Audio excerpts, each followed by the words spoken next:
morning, everyone. Welcome to Bar Convent, Berlin. I am Emily Pennington. I run our newest educational platform called Park Street University. Today, we're going to start off with the Building a Top-Notch Team panel with Robin Robinson, industry consultant, Scott Harris, the founder of Catoctin Creek, Jeremiah Courtney, the vice president of On-Premise USA and Canada for William Grant & Sons. And the format for this panel is the three of them are going to come up here and give presentations, and then for the second half, they'll hold a Q&A moderated by Robin Robinson. So we're here to talk about specifically how to build a top-notch team. Let me actually go to kind of introducing myself. So many people in the industry know me because I was, for about 7 years, I was the North American brand everything for Compass Box Scotch whiskey. For those of you that know that, it's a small artisanal blended Scotch whiskey. And it was at that time when we actually had to spell the word artisanal at that time. And so it's sort of like the leading edge of the small brand that was actually out in the marketplace. About 4 years ago, I left and started my own consulting company. I refer to myself as a Sherpa for small brands. So essentially what I do is help small brands get ready to attack the summit. I know that everybody wants to get to the top of the mountain, but I also know that if you don't pack correctly, if you don't know how to read the weather maps, we're going to see your body on the side of the mountain. And as it is in Everest, it'll be there forever as well. So I help plan this, the sales strategy, the marketing strategy, and I start with something that I call the BARD of brands, which is creating the narrative foundation from which everything comes out. I'm also a whiskey educator. I've got the longest running whiskey education program in the United States called Whiskey Smackdowns at the Astor Center in New York, now in its 10th year. And I'm actually proud to say I just wrote my first book. It's called The Complete Whiskey Course and is available as of October 1st this year. So let's talk about a team. The concept of a team. And I put a very, very simple definition here to help us understand exactly what this means. And just from a dictionary's perspective, it's a group of people with a full set of complementary skills that are brought together in order to finish a task, a job, or a project. So that is our dictionary definition of a team. But obviously we know that it's a much more nuanced understanding of that. And if you take our 4 examples that I placed up here, starting at the top, when we think of team, especially in the West, and all of the emotion that comes with that, everyone loves to be part of a team, whether it's your city or your country, your school. Everybody has a very deep emotional investment with what it is to actually be a team, so that when they are together and they win in a competition against another team, we all feel this sense of elation that goes alongside with it. So that's one nuance of the team.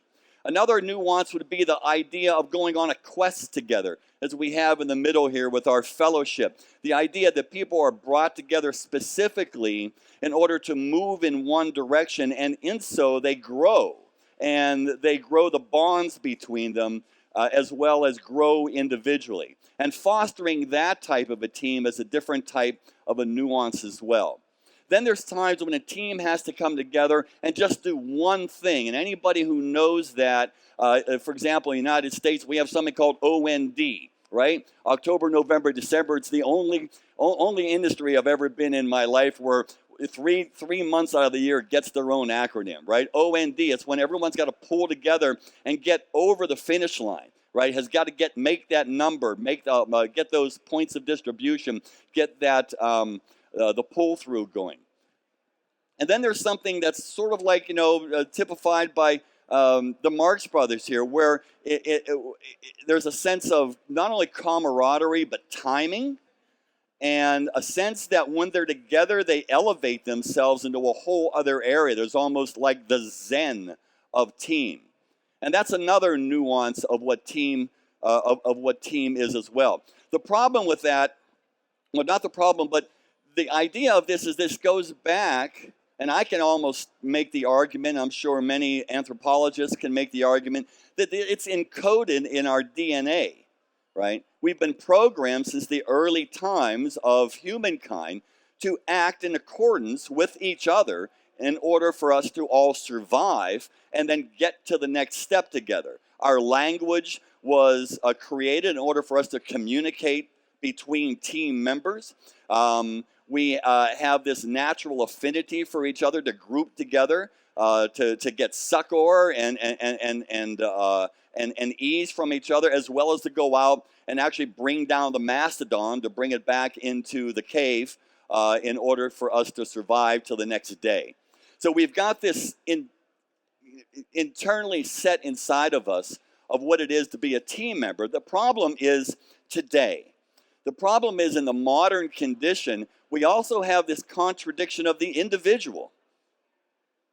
And for most of us, we understand, especially in the West, where this becomes an absolute counter narrative to what the team is, because we not only laud, but we actually place sometimes the rogue in an element of height, because we feel that that is the person that can break the boundaries of organization, break the boundaries of the team, and go off on their own and create or accomplish something that a team itself would not be able to do. Of course, I've got Ayn Rand up here.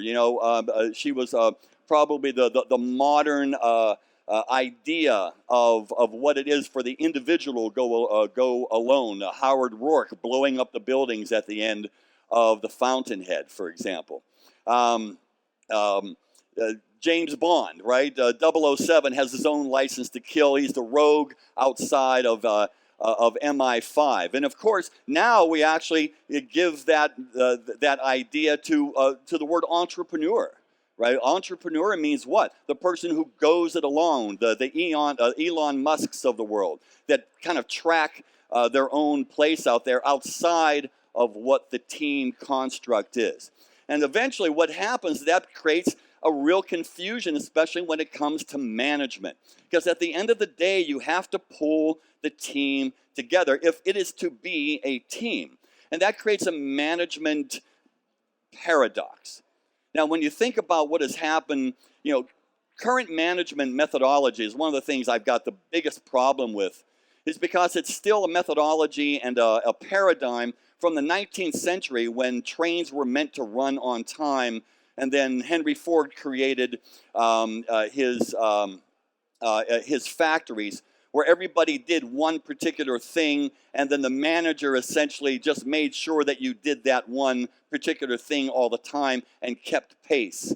And then, of course, after World War II, what we saw that happened in Japan, which from the philosophies of Edwards Deming, when he brought the idea of a just-in-time methodology, and they created this concept called Kaizen.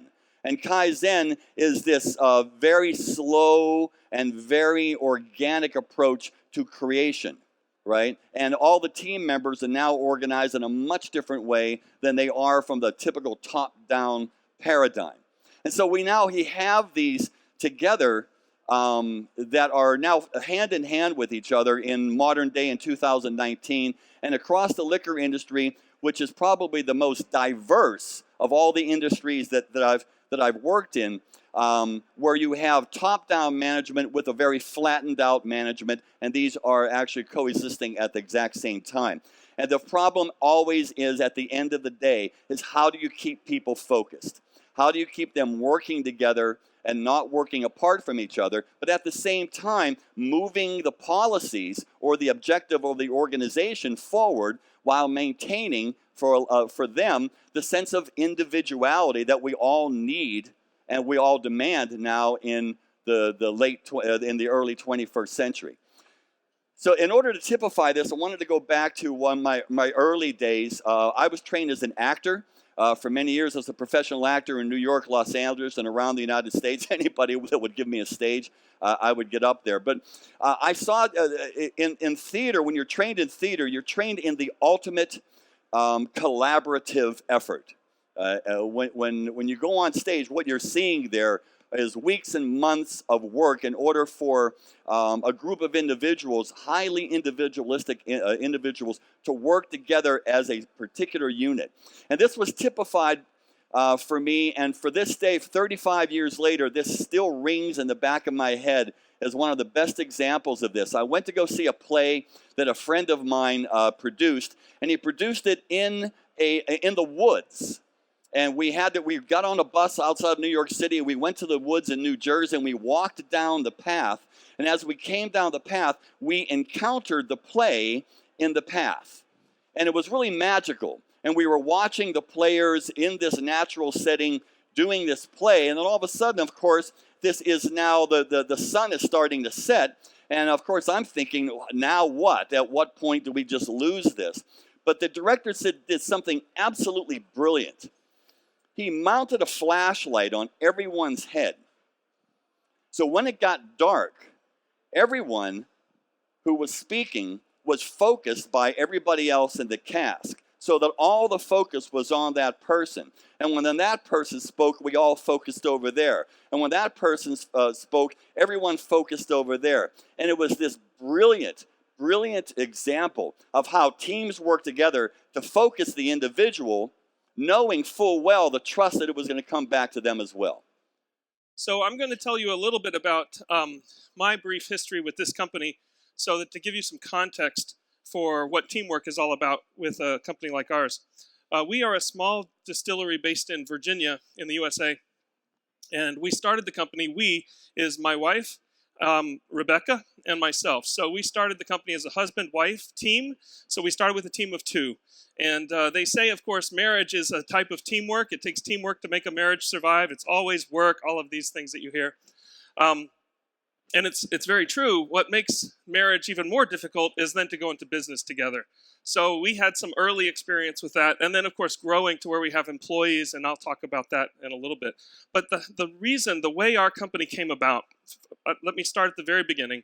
More than 10 years ago, about 12 years ago, I was in my midst of my career as a government contractor. So I live very close to Washington, D.C., and I'm an engineer. So I work on computers all day, and I worked for the U.S. Navy. And so we would work on these contracts for the U.S. Navy. And when you're working for a contract, you're bidding to try to win a contract from a government, and it might be a very large contract, $1 billion contract to put equipment on a U.S. Navy airplane. And you have a small piece of this. And the process for this is that usually contracts are released in America just before what we call Thanksgiving, which is, of course, our big November holiday. And then they're due on January 4th, which is after the New Year. And the government loves to do this because they will issue the contract and then they go on vacation from Thanksgiving all the way through Christmas until the New Year. It's very nice for them. For us, it's terrible. So we get to go live in a hotel in a foreign city like Denver during the holidays without our children, without our family, and we're working 12-hour days every day, 7 days a week. It's very, very difficult. And so you do this once, you do this twice, you do this the third time, and you begin to wonder if you'll ever see your children for Christmas again. And then if you win the contract, hooray, it was all worth the effort. But then if you lose the contract, why am I still doing this? So I'm having this kind of existential crisis in my life. And eventually I decide, I can't do this anymore. I can't sit behind a desk. If I was to construct for myself the perfect version of hell, it would be me sitting behind a desk like this for the rest of my life. And so I said, I got to get out of here. So luckily, 20 years of working for the government taught me a great love of whiskey. And my wife, Becky, is a chemical engineer. So I brought to her the idea that said, look, you're a chemical engineer. You would make a very good distiller. I need you to make whiskey so that we can start a distillery. And normally the answer would be, are you effing crazy? But my wife is not a normal wife. My wife said, of course I would make a good distiller. Making whiskey is easy. But can you make money making whiskey? And this is the hard part, right? So this was the first teamwork we have, is her challenging me, like, yes, I can see your whiskey, but you need to figure out the business plan. And so she told me to write a business plan and to take it to the bank and to see if I could get some money from a bank for a loan for the business. Well, I'll remind you, this is now 2009, and you all look very young, but if you remember 2009, it was in America, we were having the crisis of the recession, right? The stock market was collapsing. We had the words too big to fail in America. Banks were too big to fail, so the government is bailing them out with money. Everything is going down very fast and very bad. And Becky knew for certain the bank would say no, and then she would have been very supportive, very loving wife, and then, okay, now you need to get back to your job because you have some, children here who are going to need to go to university. So we took the business plan to the bank, and this is the part that surprised us. The bank said yes. The bank says, here is $250,000, go start your business. And we had no experience. We had only 30 pages of paper which said we were going to start a distillery. Nobody had ever done it before in our area. The bank didn't even know what a distillery was. And yet they said, here's some money, go do it. And so we were like, holy shit, now we have to do it. We have the money in the hand. And so we started this business with 2 people. At the time, I would continuing to work in the government job, and my wife would work 12-hour days in the distillery, making the whiskey all by herself. And so this was our team. At home, I would come in the evening, and I would do the business plan and do marketing and talk to distributors. And during the day, she would make whiskey, all of that. So that's how we started 10 years ago, and today, we are in 26 states in the United States, so about half of the country. We distribute in 4 countries here in the EU, so Holland, Germany, Finland, and Italy. And I think, we're still working very, very hard, and we're still trying to grow our brand, but I think we're coming, pretty far along.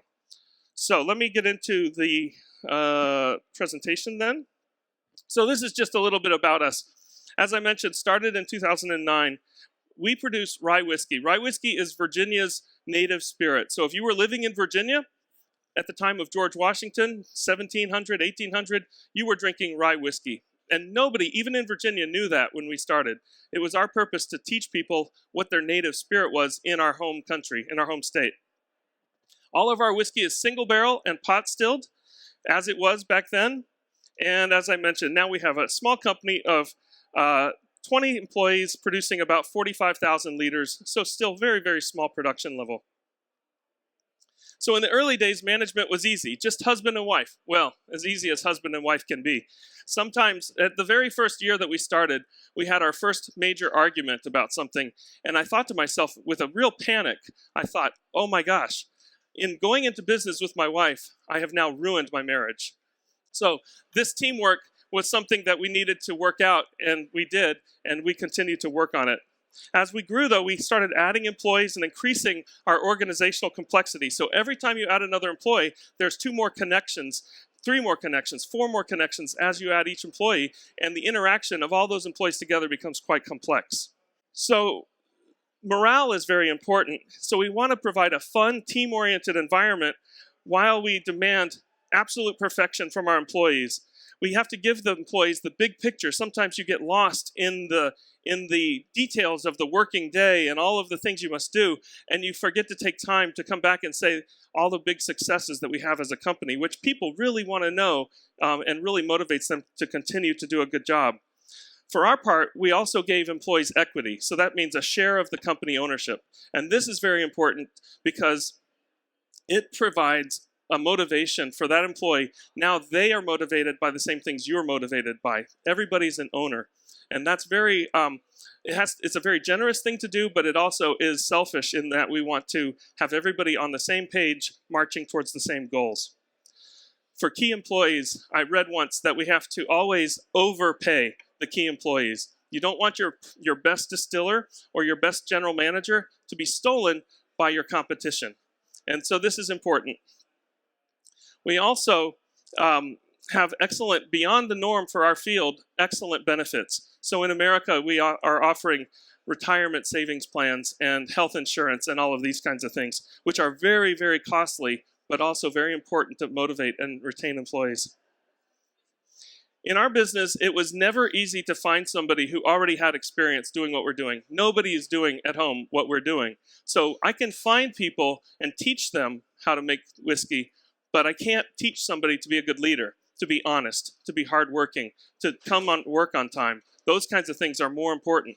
So we hired people that we knew had technical skills. For instance, I hired our main distiller now that helps Becky is an auto mechanic. I know he knows how to fix things. He's reliable. He can do things. He's been to school. And we taught him how to make whiskey. I will say sometimes we have problems. We have bad employees, and poor behavior must be addressed. The biggest part that we struggle with is not having different, now that we have 20 people, different departments having different cliques developing. So we can't have people that work in the tasting room saying, well, it's not my job, I won't help because we have a disaster in the distillery and we have to clean something up. Everybody works, everybody does every job. And we live by example. We never want to hear, not my job. Everybody's job is making the company successful. We often have to, not often, but sometimes we have to terminate an employee because they have bad behavior, theft or gossip or something. And usually I'm very reluctant to do this. And then after the termination has happened, I usually find out so much more that comes out from the employees that everybody knew was a problem that I didn't know about that validates my decision. And it's often difficult to get that kind of honest information before a termination happens. So some tools. We believe in America, in our company at least, in the chain of command. So it's somewhat of a military concept. If you're a private, you talk to the sergeant. If you're a sergeant, then you talk to the captain. If you're a captain, you talk to the colonel. But the private never talks to the colonel. We do this somewhat because that's a way to honor the leadership of the people. So if I have a manager working the tasting room and one of the people comes to me with a problem, I say, have you spoken to the manager? Have you spoken to Denise? Because she can address your problem. What we don't want to happen is that people look at Becky and I as the founders as mom and dad. Don't come to mom and dad with all your problems. If you have a problem, you talk to your manager first. If your manager can't help you, then I'm happy to talk to you. But don't come just complaining to mom and dad. And if we were to address the problems, we're undermining our manager's ability to be authoritative. We always document bad behavior, always written. Nothing in America can be done unless there's written evidence of problems. Otherwise, you're very likely to get some kind of an employee lawsuit or something like that. And never should somebody, if you do terminate them, should it ever say, but I thought I was doing a good job. Always there has been a discussion beforehand. Nobody's ever terminated on the spot, unless it's a flagrant problem like theft or abuse or something like this, which we've never had to do. Sometimes people leave. They move to a new city. They get married. They move away, something like that. So we always make sure people are cross-trained. Many people can do many jobs. And building these healthy, good relationships. Even once they leave, many of our employees who have left are now ambassadors for our company, and they work with us, or they come and see us, and we have drinks, and we want to keep a good relationship whenever possible. I always say this, it's very difficult to put in practice sometimes, but the main strength of our company is not how good our liquor is, or how much business we have in certain places, but it's our people. If everybody left my company tomorrow, our business is over. So our people are the strength of our company. And so you have to cherish them, really cherish them, not just take advantage of them, but cherish them and help them to grow so that you can grow as well. And so that's my talk about growing our company. Thank you. I've been with William Grant since April of '99. So I think they call me a lifer. Yeah, I'm not sure I'm getting out anytime soon, but you know, I love the company and I love the brands, and I think two of those things are very important anytime you're selling anything. And I'm part of a commercial side of the business. The other part of the business you have to love is the people you work with. And we're a small company. We're not yet that big monster out there. I know there's a lot of businesses out here doing what William Grant probably tried to do years and years ago, and that's the idea of being agile, nimble, and always entrepreneurial. And that's what I love about this business, and that's what I love about the people in our business. They're hustlers. Nobody in our business ever mails it in. It's an American expression, I think, even though, if you haven't heard already, I'm not exactly from Brooklyn. I actually grew up in the southwest of Ireland. I just happen to live over there. But nobody mails it in to our company. It's that strong effort every day. And you can always call bullshit on people who don't. If the organization if people are working hard, Scott mentioned about that sort of everybody coming in together. It's a team. So let me take you through a story. Irish people, I think, are very good at telling stories. So mine is a story. I'm no expert. I have not been trained in building teams, not by any long shot. but I actually physically and literally did it about 2 years ago in a project at William Grant where I knew our business had to change. This slide here talks about some of the challenges our business is facing in the US. We're facing an awful lot of headwind. We're talking about marijuana and sort of marijuana coming into our culture, putting a lot of pressure on the liquor industry. We have a consolidation of our distributor network. There's less distributors to work with, so they're harder to work with in some ways. Millennial mindset, the way consumers are changing behavior. There's a clutter or proliferation of younger brands that are causing us a lot of headaches. Even things like menus becoming more and more generic in the way they're listing them. So nobody's referencing brand anymore. So every time you turn, this business gets tougher every day. So it forces you to work faster, better, and smarter than anybody else. This slide is fairly simple. We had to make a choice at the time. How do you remain best in class on-premise? How do you remain the trusted advisors to the on-premise? And that's what we are. We're consultants. We're unpaid consultants to our clients, our customers, which are the bars and bartenders. We had to move away from an agency control. At the time, our on-premise was largely managed by an agency. So we had 32 or 34 people directly contacting a lot of agents, bartenders on our behalf. And that's not always the best way to do it because there's a lot of transience in terms of people moving. They don't really bleed as much as I bleed when you cut me. I'm totally William Grant. So it was never the best approach. So we had to move from an agency approach to an internal resource. And also in terms of working together. We have a very strong advocacy team in William Grant. If anybody knows William Grant, they have probably one of the strongest ambassador teams in the industry. But when teams are moving apart in different directions, it's quite a problem.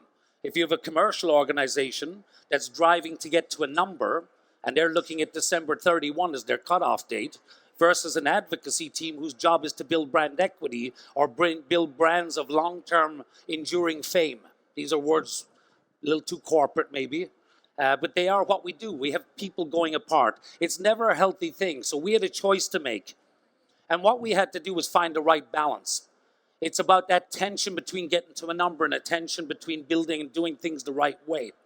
And it really is an interesting struggle, tug of war, when people inside an organization are clashing internally. And that's what we were facing at the time, which, you know, again, as you were there 21 years, you kind of feel it. You don't like it, but you have to do something about it. So what we did, and this is again what our choice was at the time, we had to kind of look at our business and said, what's going to keep us mostly competitive? And this here behind me is the kind of relationship or the type of chameleon that we wanted from our people. Influencers, relationship builders, people who are still commercially savvy, people who are creative in their thinking and had a good energy. I think anytime you build a team, you have to lead by example. And I don't know if you get it from me right away, but I'm kind of crazy. I run fast. I move fast. And you have to be a teacher. So what we were doing was always building it up. And this is exactly, we wanted experts in on-premise impact. And the job, the way we defined it at the time, was building brands, but at the same time delivering against our commercial goals. Because you have to get paid. The business needs to get paid. So that was what we were trying to do. These are three key components. Alignment. Again, as I talked about a few seconds ago, if teams are pulling apart, you're going to get in trouble. So everybody has to know why we wake up in the morning. What are the most important things in the business? What are the things that drive, the profit, sadly, again. But at the same time, not to lose sight of the equity. We have maybe 13, 14 brands in our portfolio. 5 of them make up about 80 to 85% of our profit. So again, if you're waking up thinking about the wrong thing, you're going to get yourself in trouble. And we were doing it, by the way. There were times that certain brands were driving way too much focus, and the engines of the business were not driving enough focus. So when you get 32 people, which we hired, all pulling together as one, it becomes quite powerful. One of the brands that benefited greatly from that was Monkey Shoulder. When all of a sudden we started puddling together, as opposed to this person doing that, this person doing that, it's mind-boggling. You have to have shared common goals. Shared, even the way we describe things in terms of language. I can't be saying something to someone that lives in Seattle, Washington, and it means something completely different to some person living in Miami. Everybody has to understand why we wake up in the morning. In terms of motivation, and I agree in terms of like the appraisal process and things like that, it's crazy if you have an annual appraisal process and you don't tell people during the course of their year, you know, that comment you made actually, Scott, about people getting fired and wondering why the hell it happened, that's not healthy. You have to be constantly talking to people so there's no surprises. I don't like appraisal processes. I don't, personally. I think they're useless in today's world. But I do want regular check-ins with people. So again, if everybody understands the culture of the business, and again, William Grant is still a family business. We're not a big company. I need you to know what this means to us and to the family shareholders. So you have to understand the purpose. We have to give people training. And the training isn't a one and done. It's constant. You're constantly informing people about the changes. You have to involve people in the process. These people are the eyes and ears and the pulse of the business. And actually, they have more intelligence at the sharp end of the business than anybody like me, who's an old fuddy-duddy now. These people know more about what's going on. They see these future trends. You got to involve them in the building out of programs or anything we're doing. The next line for me is super important. This idea of freedom to win. It's a very sort of used term in our business. I actually like people who have the freedom to lose, to get it wrong. As long as you're not making any stupid mistakes or reckless behavior, and you have the integrity of the brand you're working on in mind, I think I should give you permission to make a few mistakes. And I love that about it, freedom to lose. Competition's always really important. If you don't think people are sort of hungry to be better than the guy beside them or the girl beside them, you're crazy. Everybody wants that pedestal, and you should provide them with that pedestal. We do a couple of programs internally, things like Road to Dufftown, which we send people behind the scenes of our distilleries in Scotland. They will jump over through a burning building to get to that reward.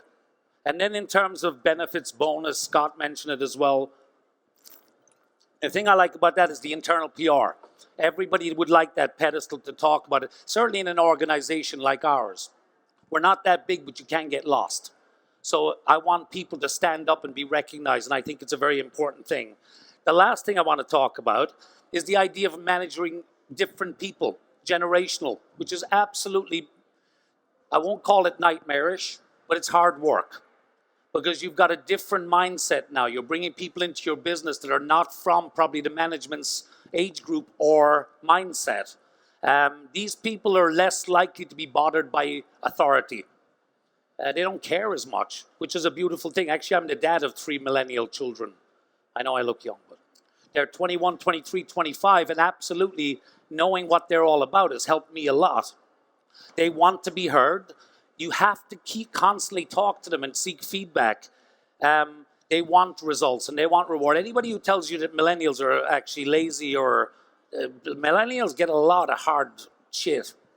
It's not fair. Actually, I think they're one of the most conscientious, hardworking groups of people ever. But you have to be mindful because they want immediate reward and they're quite nomadic. And the worst thing you can do, which we did when we had an agency in our business, is constant churn. Because you always have to retrain people. You want to hold on to your talent. If 1 or 2 people leave, it's okay. I hate to say it like that, but it's okay. You can survive that. But if there's a constant rotation of, you're just back to ground one, it becomes Groundhog Day. You're constantly just having to redo it all again. So for me, in terms of building team, and I hope I gave you something about the journey we went on, these were really the payoffs for us. Retention and motivating people the right way. That you do become the trusted advisor to the on-premise, and you actually give them the tools to be able to be that, you will increase sales. Just from various tactics you do, whether it's proper, well-written KPIs, and we can talk about KPIs. KPIs have to be really beautifully written. So Charlotte's KPIs are relatively the same as my KPIs, so we're going like this as opposed to that. And the last thing is about just, I think what we're all in it for is strengthening the partnerships that we have with our customers. And that's what it is. We are those trusted advisors. So that's, Robin, I'm pretty much done. Beautiful. Thank you very much. Thank you. I'm just going to open this up right now to questions from the audience. So does anybody have anything pressing that they wanted to ask based on what we just talked about? I've got some questions here because I know you're going to be a little shy at first. Yes, Harry. Sorry. The question is, how do you quantify? How do you qualify the common language? Codify. Right? And how do you train? Right. So, gentlemen, who would like to take that? And again, at the risk of coming across too corporate speak, it is very important that everybody has that same common language, common principles, common understanding. I mean, we've written a project called Project Center Stage or Project Spotlight, whatever you want to call it. There's been names.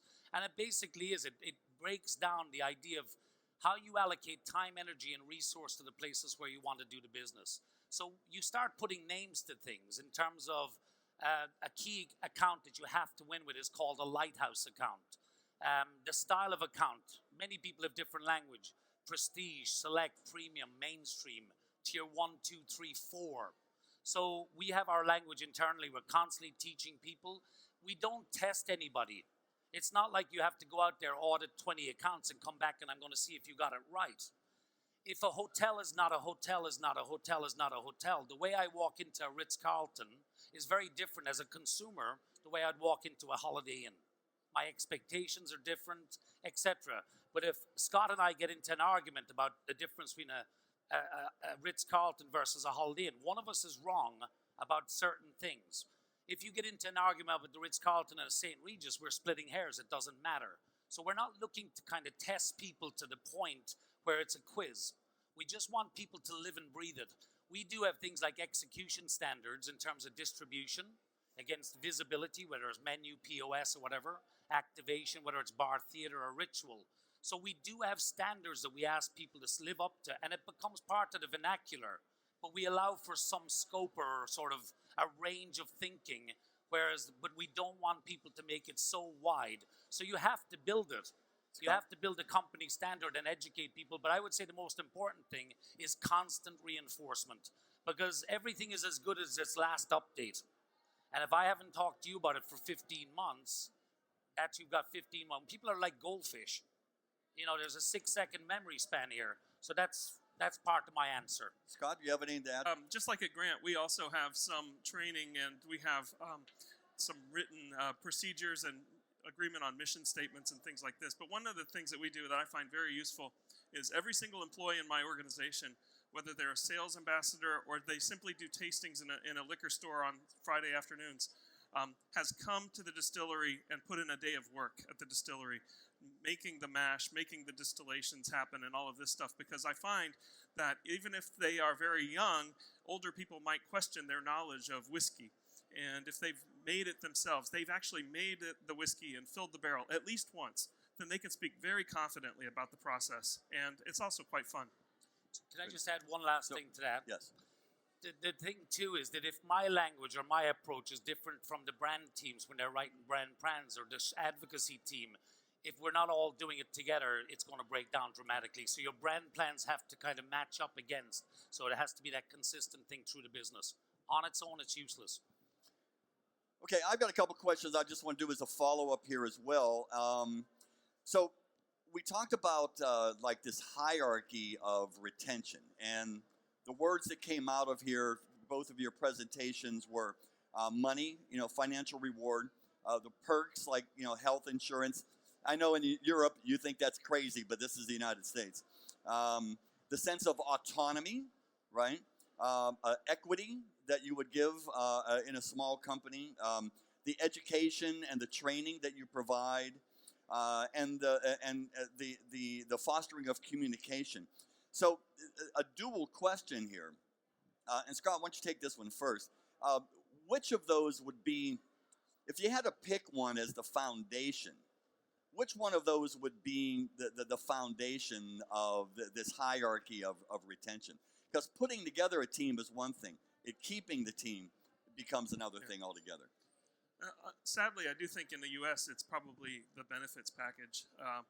Many companies in the U.S. that are manufacturing companies like ours don't provide a rich set of benefits. In fact, many of the employees, you hear the GM strike, General Motors, is all about that they have many employees that are independent contractors, so they have no benefits whatsoever. And you're lucky then if you have a spouse or somebody who has health insurance, who works maybe for the public schools or something. So I think in some ways it's taking advantage of people, not cherishing your people. And so we put together, for a small company, we decided to put together a fairly nice benefits package because we want to have not just people, but family. People that work there, we become very close to them. We know them for a long time, and the turnover is very, very low because as we mentioned, to have people constantly churning through there, you're training again, and you're not making any progress. So I think for us, it's got to be the benefits, unfortunately. Mackie, what do you think?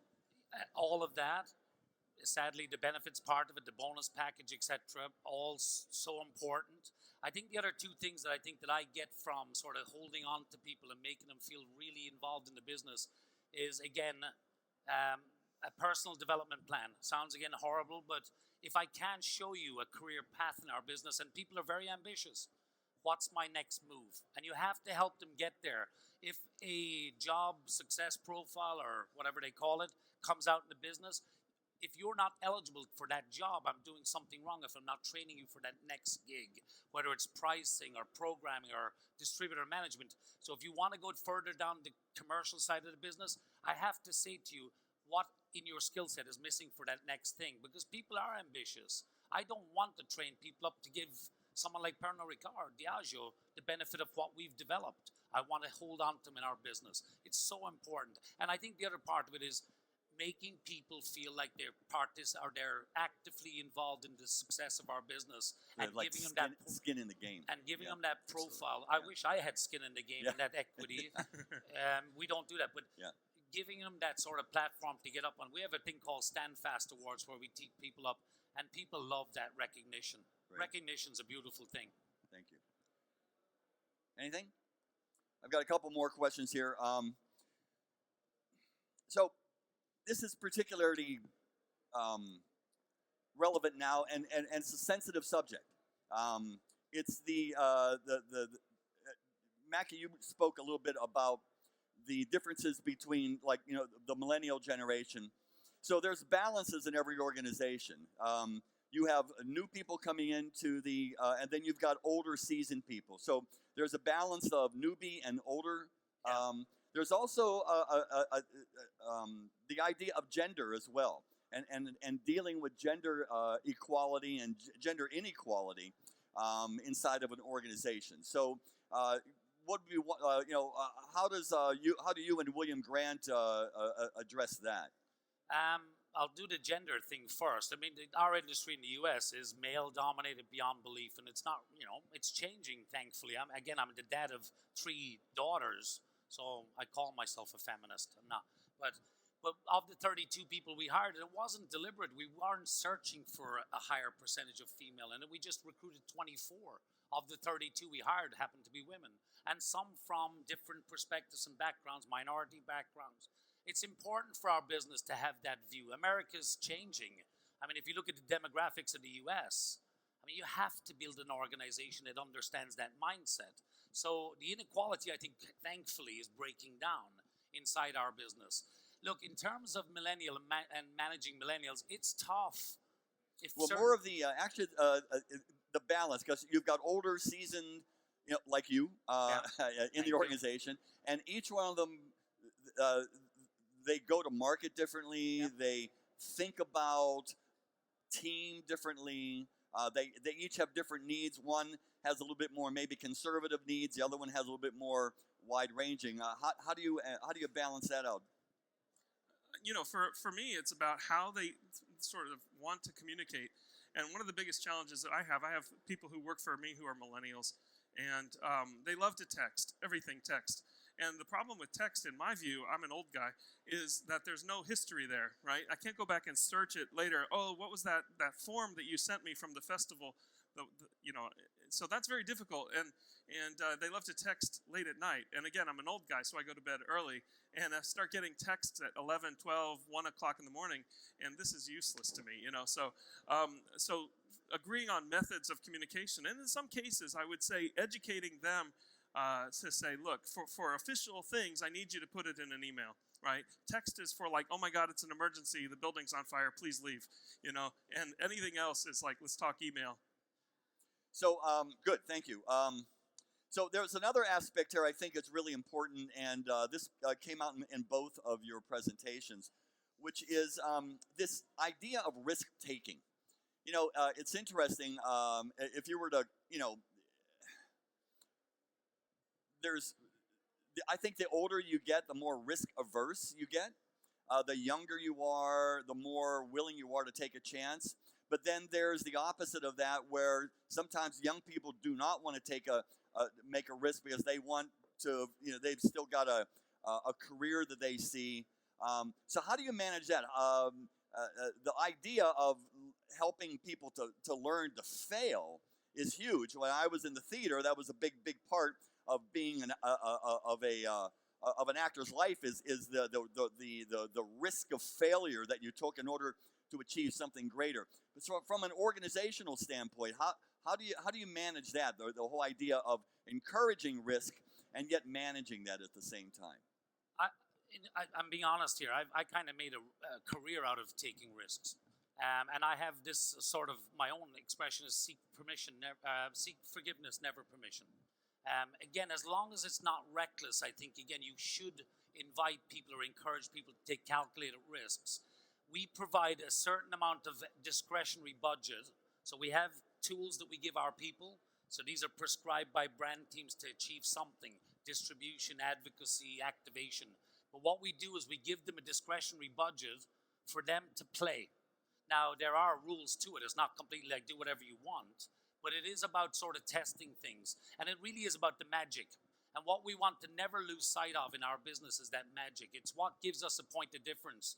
We can't walk into certain places as strong as some of our competitors. They've got more people and more money. So I've got to bring something that gives me the edge, which is that creativity or that magic. Well, one of the things I know that, for example, that William Grant used in their recruiting for a long time was the sense of we want characters, we want individuals. Yep. And is there something inside of the William Grant organization that gives people a sense of, yeah, I can be me and I can move up at the same time? I think it's just simply the way we manage people. Yeah. And again, we live it. If you're not living it, I said it as well a few minutes ago, I have to lead. I have to I have to be the teacher, but also show people. Yeah. And I think it is the way we manage people, that freedom that we give people. It's part of our DNA, and we don't want to lose any bit of it. Scott, what do you think from Catoctin? Yeah, I think actually for us, the bigger challenge is getting people to take risks. As the owners of this company, and we're there every single day, often people are so deferential to us. Oh, this is Scott and Becky's baby, and I don't want to mess it up. And we're begging them to take risks and take ownership, and they don't want to because it's like coming into somebody's house and then rearranging the furniture and reassuring people over and over and over again that this is your house too. So if you think the furniture is in a bad place, then you move it and then just tell us that you did. So is there something, for example, in either of you, like when you're interviewing people, are you vetting them at the same time for assessing their level of risk-taking? Is that something that you take into accord when you're interviewing new people? Yeah, I mean, we are. We're trying to get a sense of the person in many different factors, and it's very difficult to do in an interview. Yeah. But yeah. We had when we were hiring these 32 people, we had this one interview question, which I kind of just made up in the moment because I really wanted to get to that answer that you were asking about. So I came up with this scenario where I said, if I gave you one of the questions I asked, which brand in our portfolio do you think is the most upside potential? Which brand has got the biggest challenge, okay? And they would go on and they'd talk a little bit about that. And then I would give that person a phantom $20,000 and ask, what would you do with it? Oh, that's interesting. Most people would say, I'd do a trade event. I'd bring all these bartenders into the room and that's it. And I'm thinking, but that's no different than anybody else. We had a series of questions that used to weed it out a little bit, and you could go deeper and deeper. But if they were coming back with a cookie-cutter response, if I felt someone was reading from a script, I thought I could get that. And I don't want that. I want people who, again, not cowboy reckless behavior, but I want that little bit of that bounce, that creativity. So in a way, it's kind of like, when you think about like improvisational jazz, right? I mean, everybody knows their instrument, but when we get together, the score changes slightly depending on who's actually playing. The one watch out for that is that you can get, and it's sad, I mean, it is what it is. If someone's ego gets in the way and it becomes a passion project based on their sort of payoff is all about them. Yeah. That's something I'm always wary of, Yeah. that everything you're doing is about sort of, I don't see it. It seems like it's more for you than it is. Gotcha. So you have to watch out that people don't trip themselves up with ego as well. So that becomes then a management issue, doesn't it? I mean, it's how do you... We have a checks and balances in some okay, ways. So, right. Like when I okay. give that money out, I can tell them it's on a series of 1, 2, or 3 brands. Yeah. It has to be based on 1 or 2 or 3 things like advocacy or activation or sizzle or magic. And you have to kind of come back and share with the idea. And again, there's a purpose for that too, because in America, we've got so much legal guidelines in terms of what they call the TTB. If I do this, the business gets shut down in a heartbeat. So not only am I doing it to protect the business, but I'm also doing it to be a check and balance. Because if I see it going a little bit too off there, I can reel it back in a little bit. I don't want to destroy it. I just want to reel it back in a bit. Anything? Yeah. Okay, I'm going to actually talk about, both of you actually had this interesting idea. I used to work for a company in the tech sector called PeopleSoft. And PeopleSoft was for years listed as like one of the top 100 companies in America to work for. And what was interesting, it was owned and started by a guy named David Driscoll. And his middle name was A. And he used to actually sign his emails D-A-D, right? So it was David A. Driscoll, Dad. He had this whole idea. But you would see David Driscoll in the bathroom cleaning up the sinks at the office. And it spurred this idea that if the leader can do it, then everybody should do it. So, I'm going to give this to Scott because you brought up the example.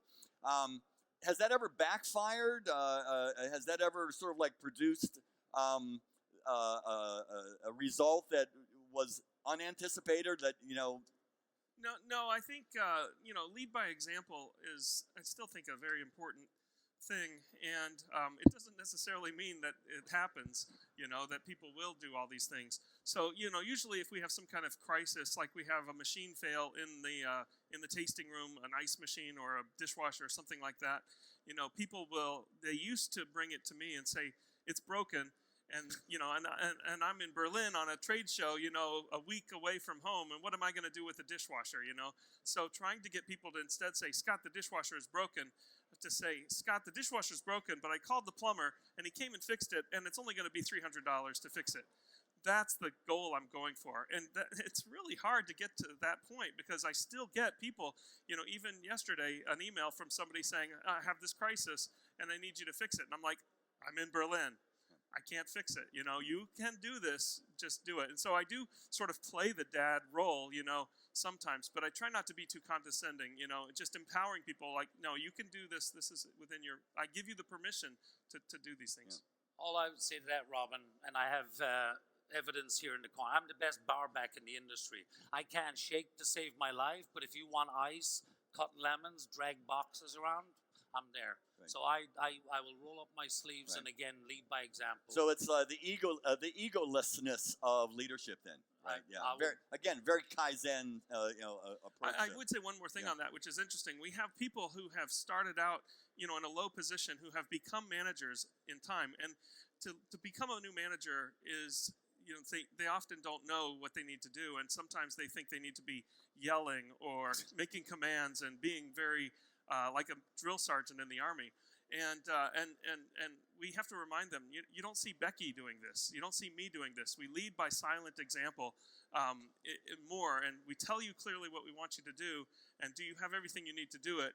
And then, and there's never been I need you to do this, and you're going to be here till 12 o'clock on Thursday because this deadline's not here yet.